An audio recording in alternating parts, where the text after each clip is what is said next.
Defensively, still some work to do for you defensively. Yeah, and you guys go ahead. Talk to each other about Carlo. Go ahead. Stolars. By the way, if he ever has a good name, I'm calling him Starlo from forever. I'm a little tired. Super Starlo. Stolars, Stolars, that was an absolutely unacceptable second goal again. Terrible goal. Absolute muffin. He knew it. I don't know that he let in one of those last year, and it was concerning. Remind me of Tosca. There's been a few goals where it's like we didn't really see a lot of those last year. Yeah. He's played a lot of hockey, more than he's ever played before. To me, he looks a little tired. He's played a lot of hockey. He's never played this much before. With 14 games, he's played 11 of them. It's November. We're a month into the year. He's played half a season in his head. If he played this pace for the rest of the year, he'd play 66 games or something. It's not sustainable.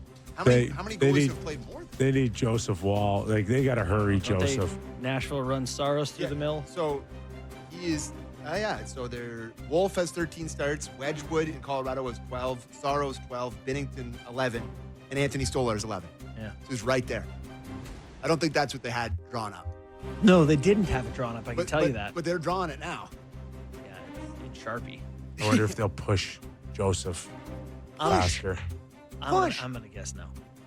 I'm going to guess yes. Why is just it pushing? He's back. He's not away anymore. We don't know. He's He's on the ice practicing.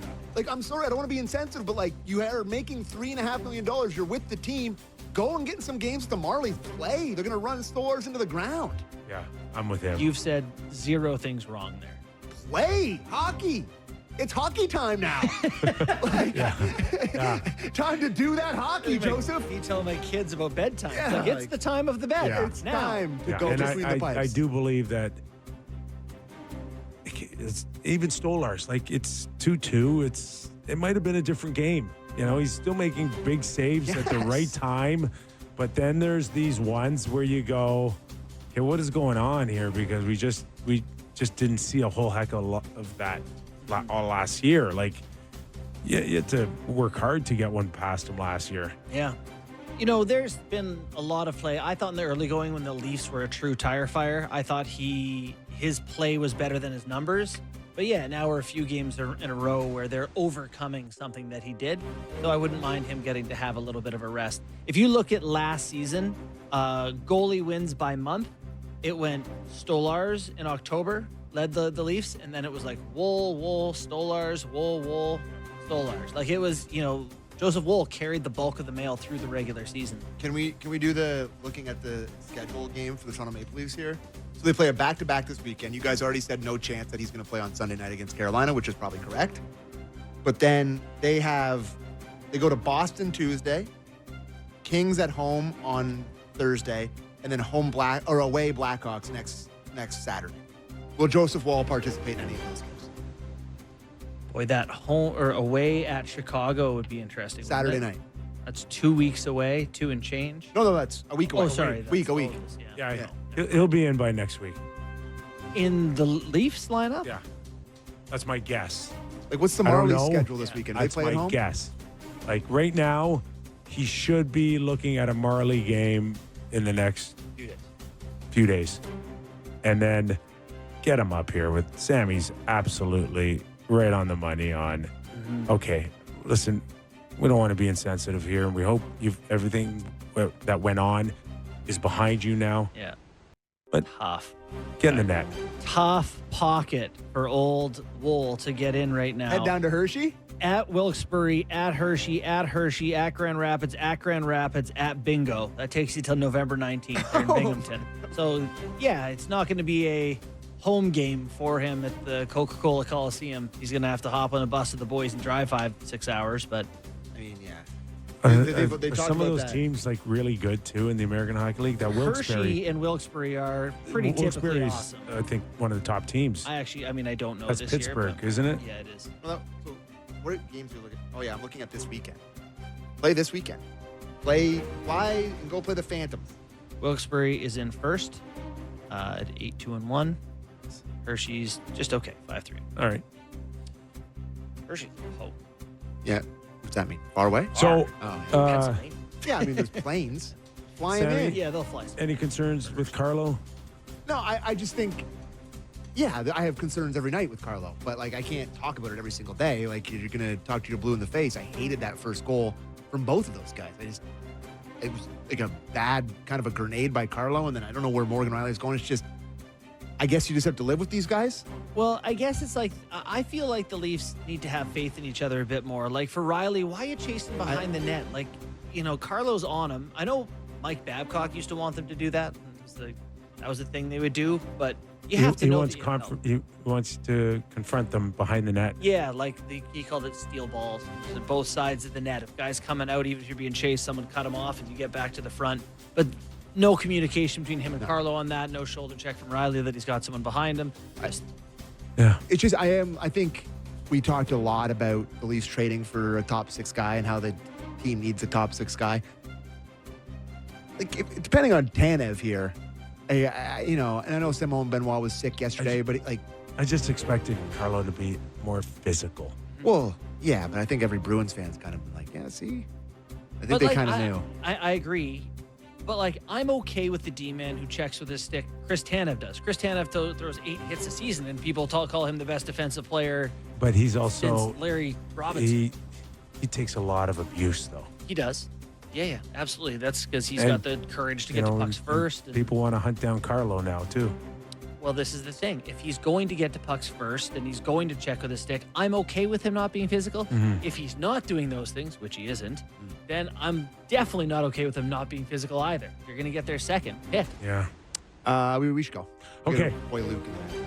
Luke Fox, who covers the Leafs for us on sportsnet.ca, set to join us. Also at the top of the hour, Adam Oates. Plenty to get into around the National Hockey League, including Ovi's 900th goal and the puck that Jordan Binnington. Bennington's a creep. Hey. Oh, we're going to have some fun with that conversation. More when we return to Real Kipper and Bourne.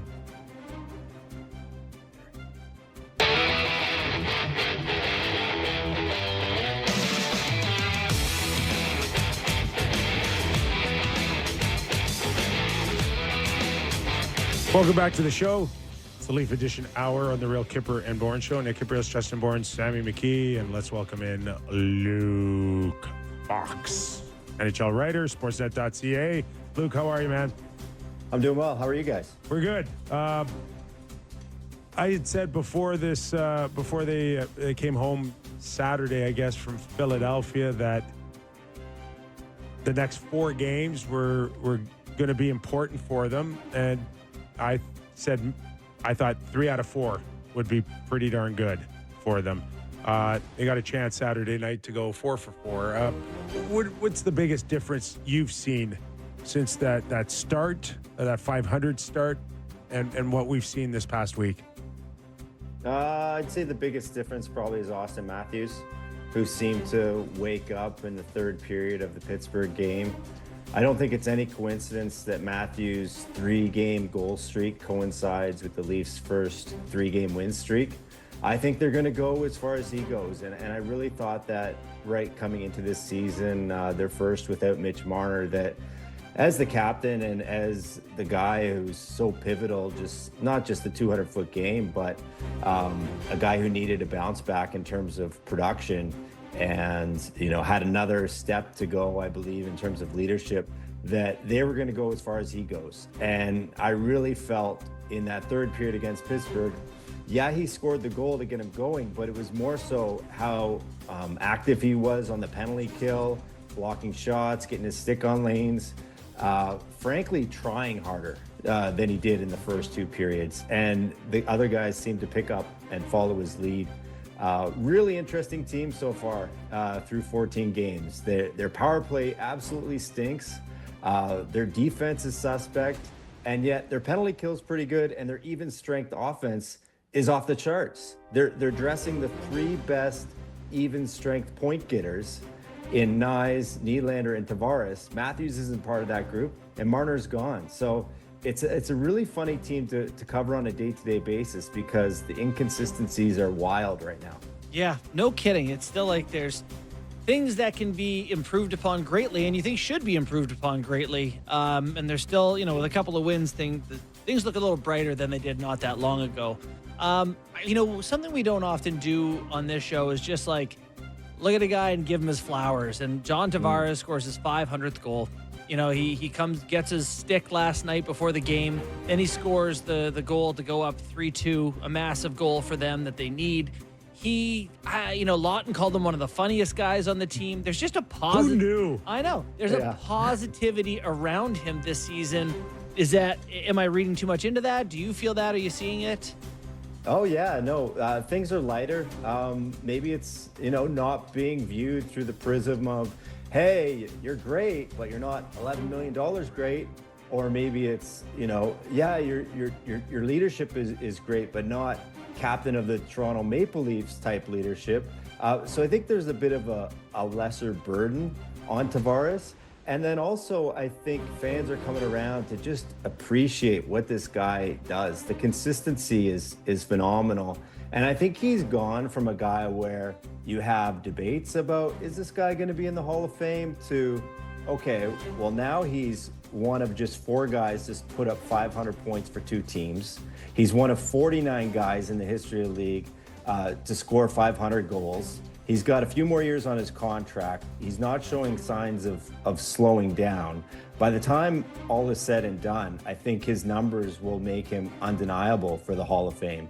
And, teammates absolutely love him. We were talking to Matthias Michelli last night, and he's like, I'm learning so much from him. And that seems to be a refrain that we hear from a lot of guys that just joined the team. They say, we've never seen a guy who's this professional, who's this dedicated, who we can learn so much from. And so, yeah, we're recognizing a body of work. But I think what's more interesting is the fact that deep down, John Tavares wants to be on Team Canada in 2.5, 3 months here. Like, he's not thinking, oh, this is a nice little capper to my career. Yeah. He still has that desire. Now, I hear you, Nick. Like, he's got some guys to jump. Listen, whatever in his mind. Yes, totally. Whatever is leading up to this really great start, let him keep going with it. Obviously, foot speed's going to be the biggest issue for him, not whether or not he's still got a nice touch around the net. And that's a different conversation, maybe on another day. But I just want to take this a little further. And, you mentioned something interesting, whether or not truly he feels lighter this year because of the money or the captaincy. But just to go back to the captaincy for 1 second, I want to get your thoughts, Luke, and maybe even the boys here. And the whole idea over the captaincy, and we could sit there and say, okay, was John a great captain? Did he need to be louder? Did he need to be tougher? Did he need to be in your face kind of guy? But there's no question that he had certain elements of being a leader here. My question to you, Luke, is it was really tailored to bring more out of Austin, not just a 50 or 60 goal scorer, but just to take his leadership and his true franchise face to another level. And it hasn't happened. And we're still waiting. And will it happen, or is this just it? And if that's the case, should they have just left the C on him all along? Perhaps. It's an interesting point. But I do feel like at the time, Brad Treliving felt like it was the right move for the team. At the time, I don't know if he wasn't certain that John would necessarily come back, probably because he knew how far he was going to go financially to keep John, and there was no guarantee that Tavares would take such a pay cut in order to stick around. So I think there was an element of this guy might be transitioning off the team anyway. And just the fact that it was a challenge, I think, in some way to Matthews. Now, has he met that? I think it was difficult for him to meet it last year. I think he had a lot in his mind.